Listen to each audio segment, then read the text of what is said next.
मंत्री संजय शिरसाट आपल्या सोबत आहेत। संजय शिरसाट जी आपण बघतोय एकनाथ शिंदेजी आणि राज ठाकरेंची भेट होते, डिनर डिप्लोमसी होते। महापालिकेच्या अनुषंगाने काय नेमकं नियोजन चालू आहे शिवसेना आणि मनसेचं? हे बघा, शिंदे साहेब आज राजसाहेबाला भेटीशी गेलेले आहेत, तर त्याच्यामध्ये विशेष असं काही नाहीये।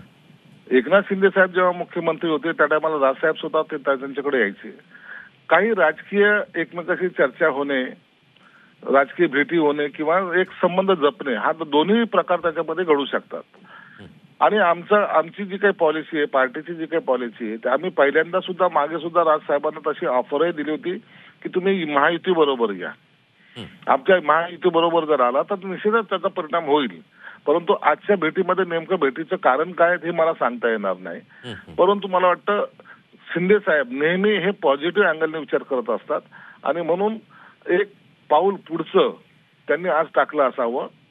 आणि मी माझ्यातर्फे नाही तर माझ्या मनामध्ये सुद्धा त्या बाकीच्या इलेक्शनचा, विधानसभेचा राग वगैरे नाही, आपण मिळून काम करूया असा एक संदेश द्यायचा सुद्धा त्यांनी प्रयत्न केला असावा। अगदी संजय शिरसाटजी, तुम्ही म्हणालात एक पुढचं पाऊल टाकलं जाऊ शकतं एकनाथ शिंदे यांच्याकडून। हे पुढचं पाऊल आगामी महापालिका निवडणुकीमध्ये मनसे शिवसेनेसोबत असेल असं असू शकेल का?